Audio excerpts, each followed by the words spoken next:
Hey, what's up guys, TheJordude here, back again with another Shadowverse deck and gameplay video. In today's video, I want to feature Artifact Portal, because this is one of the stronger decks at the moment. A lot of people are playing Artifact Portal in the current meta with the release of the mini expansion from Fortune's Hand. The reason for that is because, for two reasons actually. In the mini expansion, Artifact Portal got Lucille, Keeper of Relics. This is a very powerful legendary card from the mini expansion. Because you evolve her, you get a free Radiant artifact, which is just good in many reasons because it's a 4/3 artifact that has Storm. So it first of all, it gives you Storm, so it's just extra damage. It's great by having it in your death pool for your artifact duplicator, and it also just adds +1 to your artifact death pool with for artifacts that have different names, and that's going to make it a lot easier to activate cards like your Spinaria.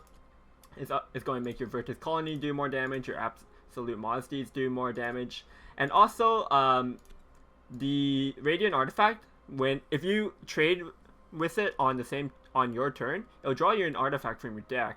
So it's essentially going to draw you the Spinaria and Lucille Keepers, which is a very powerful card as well. So yeah, this card by itself just boosted this deck up. The deck with Artifact Portal was already a tier 1 deck, and this just made it even stronger. The other reason people are playing Artifact Portal is because Lashena. Everyone's hyped out about Lashena. I have a Lashena as well because I opened 400 packs, so if you guys were wondering.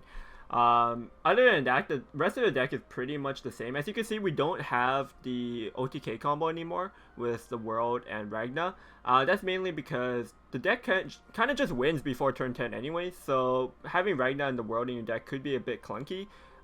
So yeah, we ended up cutting it. Instead, we also added 2 copies of Lazuli, which is the other new card from the mini expansion. This card kind of just makes your turn 9 a lot more consistent. You're more likely going to be able to play Vertex Colony on your turn 9 and just kind of close out the game from there.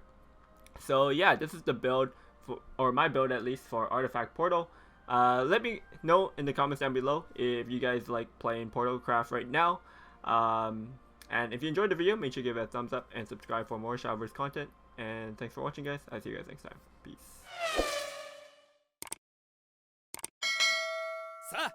Alright, Dragoncraft. I actually think, especially if this is Eternal Whale Dragon, this matchup is very favored for Portal. If it's Discard Dragon though, Discard Dragon, I'm not sure how that matchup goes. But this is a pretty solid hand. I don't think we keep the Artifact Duplicator, but we could keep these two, I think. Lucille as well, nice. Okay, so this is, yeah, I like this hand. Going second, it's fine. I think we're going to actually just play the Lucille on turn 5 and evolve it. Okay, interesting. So I was thinking about using the Synchronization for the Paradigm Shift, but now that we have the Technomancer, we still take the Paradigm Shift. So the reason why I'm taking the Paradigm Shift is because next turn I could just play the Vertex Colony. And then on turn 3, I could go whatever golem I get from it, plus the Technomancer. So I'd rather just have extra Paradigm Shifts, because I have the Paradigm Shift here, and then I could get one off the Iron Sting. And nice, we hit the Strike Form Golem. This is generally the better golem that you want to hit first off the Vertex Colony, because I took a turn just developing the Vertex. So now this turn I could play the Strike Form. I think it's... we don't know what kind of dragon it is, but... another Vertex Colony. I don't want to play this. I think I'm holding on for it for like the actual turn 9 with it. Just playing it now, like my hand's going to fill up with these Strike Form Golems, or these Golems, which just gets clunky actually, because I actually really don't like these Golems because of the Enhanced 4. The Enhanced 4 isn't great, but yeah, sometimes it just gets in your way. Whoa, we actually have a lot of... He just passes turn 5. How do we push here? I kind of want to play the Iron Sting and evolve it. Just to get the Paradigm... get the extra 3/1 artifact, because we have 2 Paradigm Shifts in our hand. Like, I want to get these down, so just getting the extra artifact on the board is good. And... Dragon doesn't have really any AoE except for... they do play the Phoenix if he's playing Eternal Whale, so the Phoenix is okay. It's not actually that good. It's going to take his whole turn too. Runway Emperor. I think it, yeah, I mean, this has to be... It could actually be like Jerva Dragon. Kind of weird. But I actually think it is Jerva Dragon. We're going to evolve the Lucille here. Just gives me an extra artifact. I mean, my guy is just almost dead here. He didn't have the Jerva on turn 6, which, if he's playing Jerva deck, actually he should have, because he played a Draconic Call. So, I don't think it is Jerva. I think it's just a Eternal Whale deck. I'm not sure how he comes back on this board. I think he's just dead. Okay, actually, he could clear the board here. I mean... Oh, nice. We hit the Modesty. That was... Modesty is such a big draw. Oh, burning the duplicator though feels bad, man. But Modesty is doing 3 damage at the moment. I think we just set this up because on turn 7, I'm going to play Lucille plus a artifact.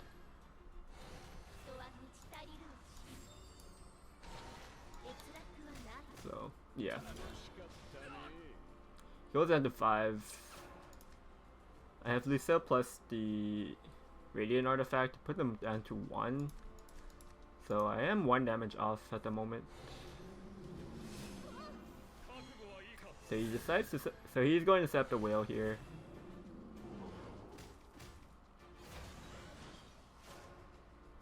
He's just dead actually, right? Because the Lucille strike form and then we trade those. Yeah, he's just dead here. Like, this is really a bad matchup for Eternal Whale. Eternal Whale in general is just actually kind of bad with the current meta because they lose to Rune as well, which is pretty popular.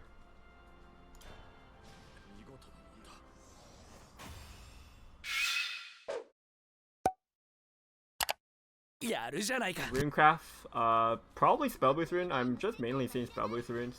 I'm not. This matchup is actually really close, I think. Like, I think Modesty is a really important draw, which we hit, so... I think with the Modesty, and we're going second, so we could get the Modesty going on turn 4. I think we get to be slightly favored.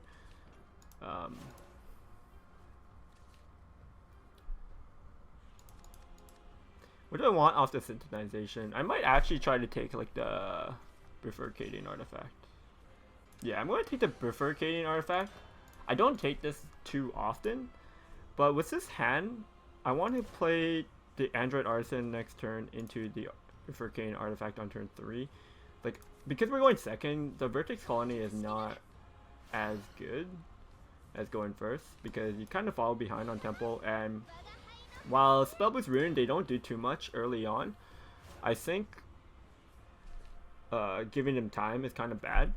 But at the same time, like, getting the extra golems into our death pool would help out. Especially if we got, since we have Modesty here. And the Bifurcating artifact is definitely not good with the artifact duplicator. But if we never end up playing the Crystallized Vertex Colony, we still play a unique artifact with the Bifurcating artifact. So I think we are still going to get our death count up.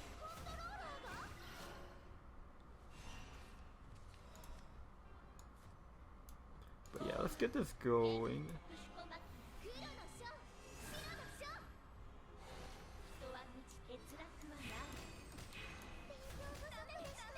We also got decent damage in with these. Like 4 damage in, maybe even 6 if one more survives next turn. So yeah, I'm kind of digging the Bifurcating artifact this turn. Next turn we could Synchronization plus Rebel Against Fate. Probably taking the Paradigm Shift off of this one. I don't want to take like Radiant artifact off Synchronization because we could get it off Lucille later. And also, the storms are kind of hard once he starts dropping Quan and they start getting wards.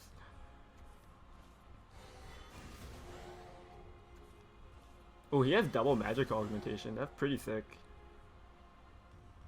Can't really squeeze in Vertex Colony here because I'm pretty sure I want to use Rebel Against Fate. Turn 6, I want Paradigm Shift for the duplicating.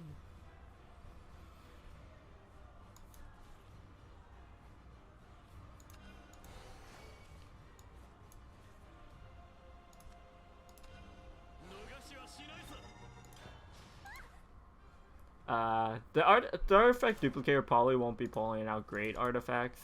We don't have, yeah, because we're getting bifurcating plus like mystic, and I mean ancient artifact is fine, I guess. Yeah, next would actually the Moonir is actually going to be pretty good against spell boost rune. Like you could get rid of the wards from the quad.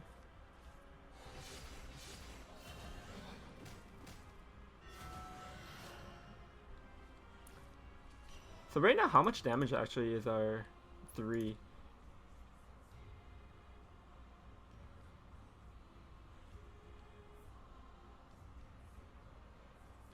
We can't go double paradigm here, unfortunately. We're short 1 play point. So I'm going to play the more expensive paradigm shift because I think we're not doing anything this turn but playing 1 paradigm shift. Like that's all we could do. And I think we take the airstrike here and then just trade.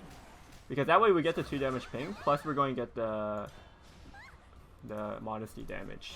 So yeah, I mean he gets to go down to 7. Like if we could just hit turn 9, I think we just win off Vertex Colony unless he heals like an insane amount off of a bunch of Roonies. But I don't think that's happening right now. I'm actually going to be able to play the second paradigm shift because I get 2 artifacts that could rush.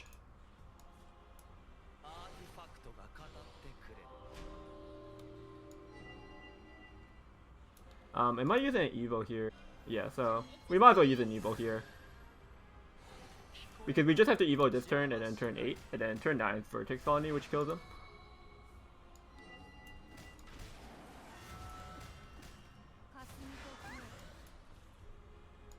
Take the Keen Edge.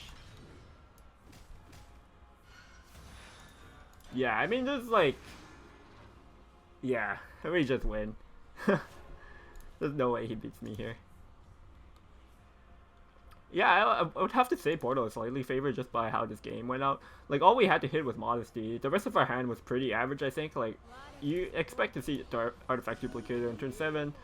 And Vertex Colony by turn 9 is super consistent now, so...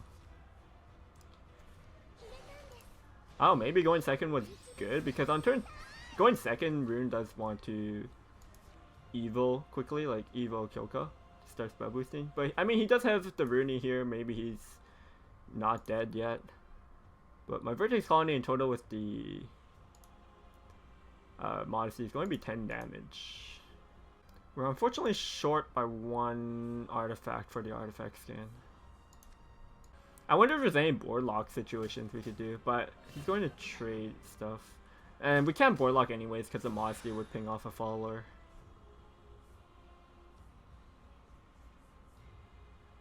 There's not really much benefit in board locking him either, I guess.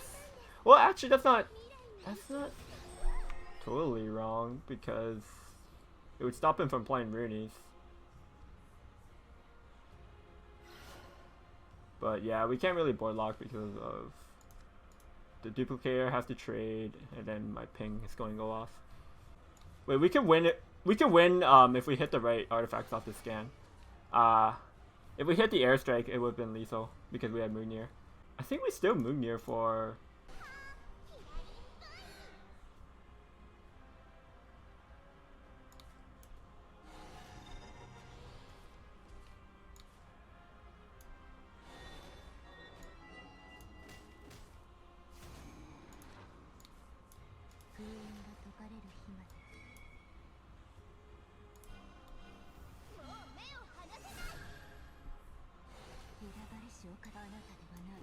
I think we have to go face here.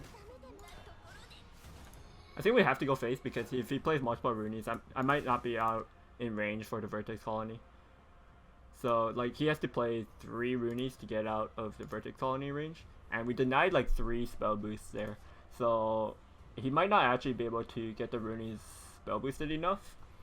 And I used the bubble onto my leader just so I don't get burned out potentially.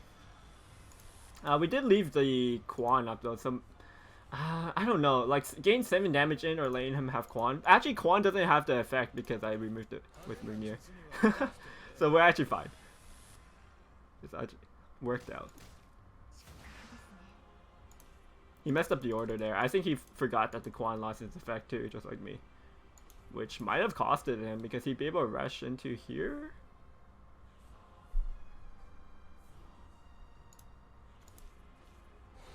Absorption. I mean, he can only play 2 more Roonies now. He only has enough play points for 2 Roonies, so at the most he could get up to is 10, so he's still dead to the Vertex Colony no matter what.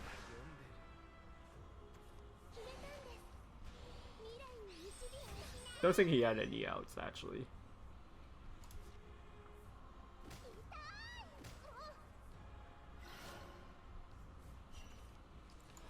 Brrr.